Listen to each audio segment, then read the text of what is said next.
Welcome to our Testimonials Series at Beacons Bible Church in Encinitas, California. We are here with Elder Tom Wallace. Hi, Tom, and thanks so much for joining us today. So, can you talk a little bit about what brought you to Christ? You better believe it. I'm about 13 years old. I'm in 7th grade in Tucson, Arizona, and my father is the general manager of the first Christian radio station in southern Arizona. Oh, that's huge. I'm feeling pumped. Certainly I must know the Lord, Wow. but I didn't have a clue. We were attending a Baptist church, and I had, for so many Sundays in a row, heard the pastor talking about giving your soul to Christ and becoming one with Christ and coming forward and accepting Him as your Savior. So finally, one Sunday evening after evening church when we got home, my dad came in my bedroom to put me to sleep. And I asked him, I said, "Dad, how do I know for sure that I'm a Christian?" Wow. Well, the look on his face was worth $1 million. Wow. You know that's the question he was dying to hear from me. Absolutely. So we talked about it, and we got down on our knees by my bed, and my dad led me in the sinner's prayer. How cool is that? From that point on, I knew the Lord. You know how it says, some preachers will tell you that when a person accepts Christ as their Savior, the angels in heaven rejoice, you know? Okay. Well, the demons in hell get mad like you cannot believe. So you're going to tell me that all kinds of things started happening? Within less than a year, my parents had a messy divorce. Oh, no. My dad had been having an affair with one of his employees. Oh, no. And you can imagine, in a small desert town, there wasn't anybody that didn't know every single disgusting detail. Well, especially somebody as well known as your dad. And that's the problem, because you see, his name was Tom Wallace, and boy. my name was Tom Wallace. Oh, boy. So that followed me. So when I got into high school, searching for jobs, every employer out there knew who he was, and that vis-a-vis who I was. So now that's interesting because one might think that the community would embrace you having known the hardship that you've gone through. Mm-hmm. But that's not what happened? That's not what happened. It was the opposite. And so I managed to help myself to escape. I buried myself in theater, in alcohol, and in several different drugs. And as you can imagine, in Tucson, Arizona, there's no shortage of drugs. Right. But unfortunately, it didn't kill the pain, but I hid for a while. Yeah, it does. Self-medication. Yep. Does at times take care of the pain temporarily. You better believe it. So where did you go from Tucson?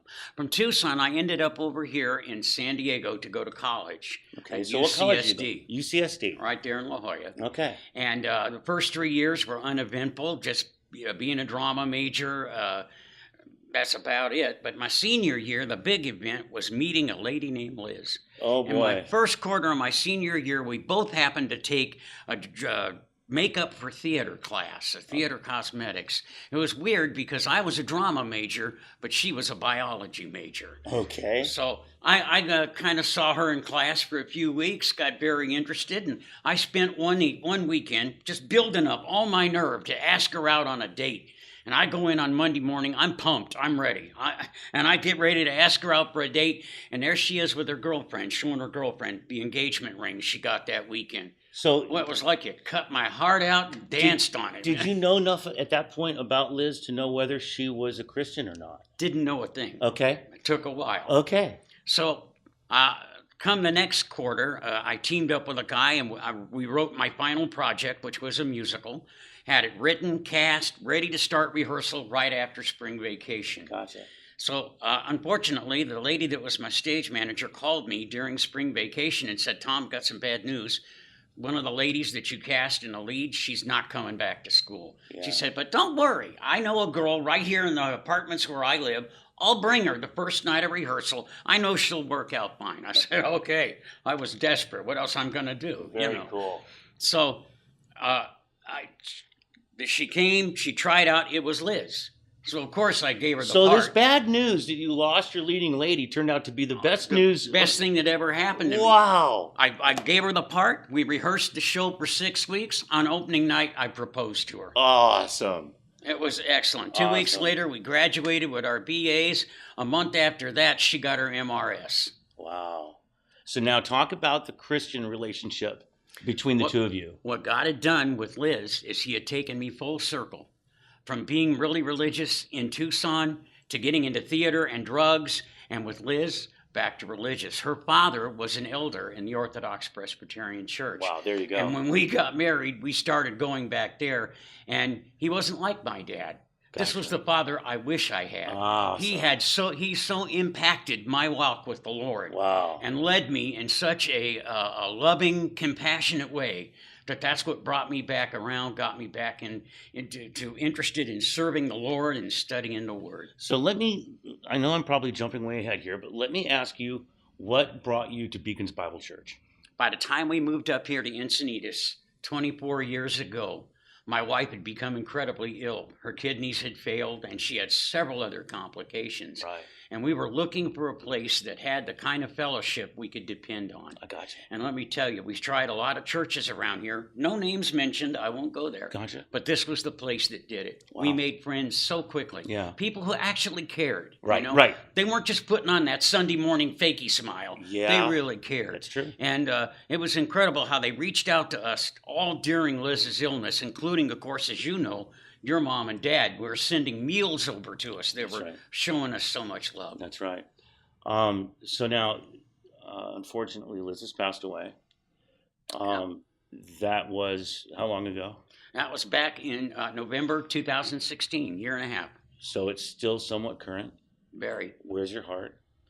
My heart's still with the Lord. How has He helped you walk through this terrible time? He didn't let me get shook. He kept me close to Him.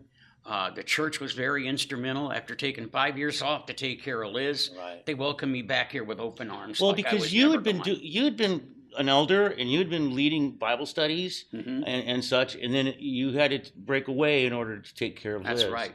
Prior to her passing.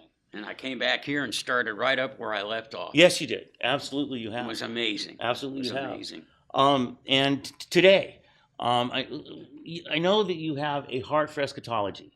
Can we talk just a little bit about that? I do. I love it. I just got done teaching the book of Revelations to two different men's groups, one here at this church and one across at another church. Wow. And through that, I made some connections with some people. Cool. And on Wednesday, I have an interview with a senior pastor at United Church of God for an open pastoral position. Wow. So, I mean, it's as though God just waltzed me right through everything He wanted me to experience. Wow. And this church was incredibly instrumental along the way. Wow. So we'll pray for that then and make sure that you've got some power of some prayer warriors on your side. I appreciate it. For that one. Okay, so is there anything else you'd like to close with? That's about it. Just give God the glory. He's there every step of the way. Well, we sure love you so much here, Tom, and if God's calling is to take you away from us, then that's a wonderful, beautiful thing. But we would miss you. Yeah, thanks so much for joining us here today. This is a great idea. I think that we get this testimonial series going, and we really appreciate you joining us. Hey, you bet. My pleasure. All right, thanks a lot. All right.